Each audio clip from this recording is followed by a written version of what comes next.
नमस्कार साथियों।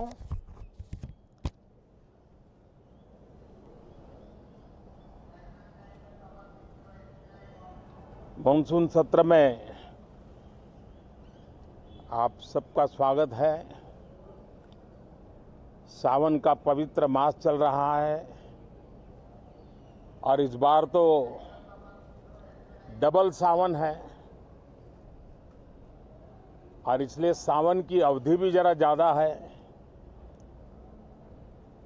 और सावन मास पवित्र संकल्प के लिए, पवित्र कार्यों के लिए बहुत ही उत्तम माना जाता है। और आज जब लोकतंत्र के मंदिर में इस सावन के पवित्र मास में मिल रहे हैं तो ये लोकतंत्र का मंदिर ऐसे अनेक पवित्र कार्य करने के लिए इससे बड़ा उत्तम अवसर नहीं हो सकता है। मुझे विश्वास है कि सभी माननीय सांसद मिलकर के इस सत्र का जनहित में सर्वाधिक उपयोग करेंगे।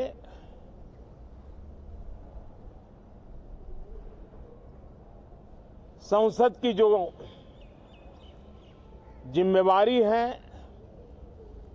और संसद में हर सांसद की जो जिम्मेवारी है, ऐसे अनेक कानूनों का बनाना, उसकी विस्तार से चर्चा करना बहुत ही आवश्यक है।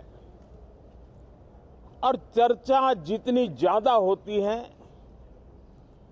चर्चा जितनी ज्यादा पैनी होती है, उतना जनहित में दूरगामी परिणाम देने वाले अच्छे निर्णय होते हैं।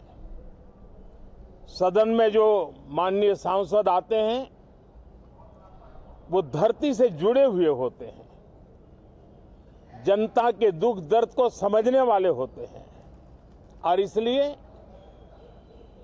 जब चर्चा होती है तो उनकी तरफ से जो विचार आते हैं वो जड़ों से जुड़े हुए विचार आते हैं और इसलिए चर्चा तो समृद्ध होती है, निर्णय भी सशक्त होते हैं, परिणामकारी होते हैं। और इसलिए मैं सभी राजनीतिक दलों को, सभी माननीय सांसदों को इस सत्र का भरपूर उपयोग करके जनहित के कामों को हम आगे बढ़ाएं। ये सत्र अनेक रूप से महत्व का भी है क्योंकि इस सत्र में जो बिल लाए जा रहे हैं वो सीधे सीधे जनता के हितों से जुड़े हुए हैं।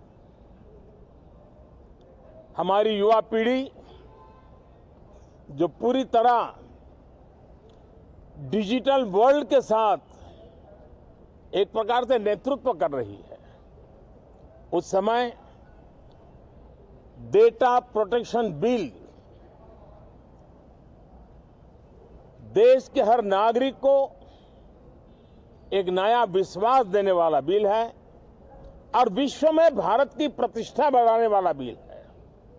उसी प्रकार से नेशनल रिसर्च फाउंडेशन, ये बिल एनआरएफ नई शिक्षा नीति के संदर्भ में एक बहुत बड़ा अहम कदम है और इसका उपयोग अनुसंधान को बल देना, इनोवेशन को बल देना, रिसर्च को बल देना और हमारी युवा पीढ़ी जो विश्व के अंदर नए उपक्रमों के द्वारा विश्व का नेतृत्व करने का सामर्थ्य रखती है, उनके लिए बड़ा अवसर देकर के आ रही है। जनविश्वास बिल सामान्य मानवीय के प्रति भरोसा करना,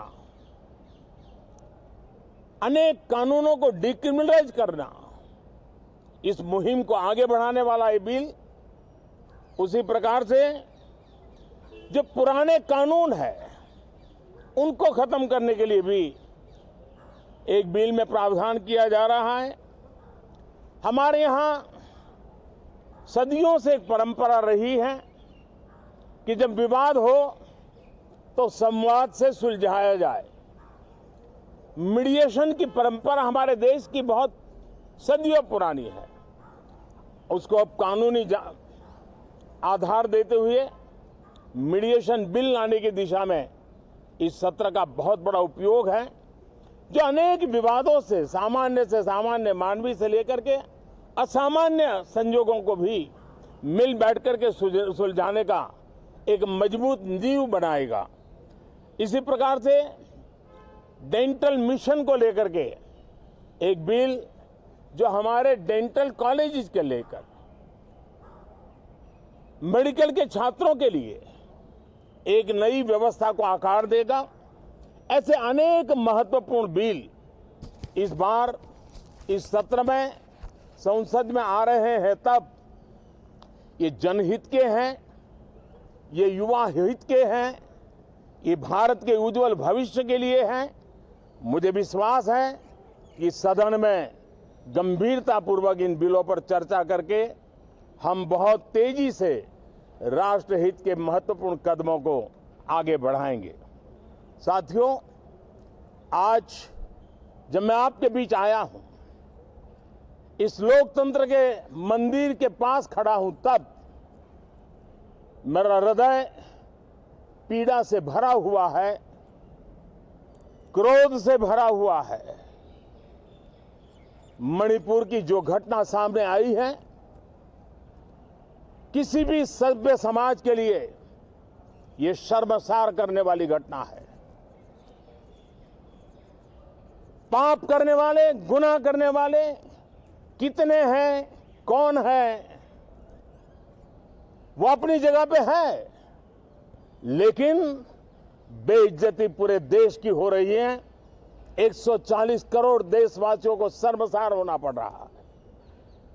मैं सभी मुख्यमंत्रियों से आग्रह करता हूं कि वे अपने राज्य में कानून व्यवस्था को और मजबूत करें, खास करके हमारी माताओं बहनों की रक्षा के लिए कठोर से कठोर कदम उठाएं। घटना चाहे राजस्थान की हो, घटना चाहे छत्तीसगढ़ की हो, घटना चाहे मणिपुर की हो, इस देश में, हिंदुस्तान के किसी भी कोने में, किसी भी की राज्य सरकार में राजनीतिक वाद विवाद से ऊपर उठ करके कानून व्यवस्था का महात्मा, नारी का सम्मान, और मैं देशवासियों को विश्वास दिलाना चाहता हूं, किसी भी गुनहगार को बख्शा नहीं जाएगा। कानून अपनी पूरी शक्ति से, पूरी सख्ती से एक के बाद एक कदम उठाएगा। मणिपुर की इन बेटियों के साथ जो हुआ है, इसको कभी माफ नहीं किया जा सकता है। बहुत बहुत धन्यवाद दोस्तों। तो आप संसद भवन परिसर से ये प्रधानमंत्री का जो मीडिया से संबोधन है वो सुन रहे थे। बहुत अहम बातें प्रधानमंत्री ने कही हैं, एक बार फिर उनको हम आपके सामने रख रहे हैं।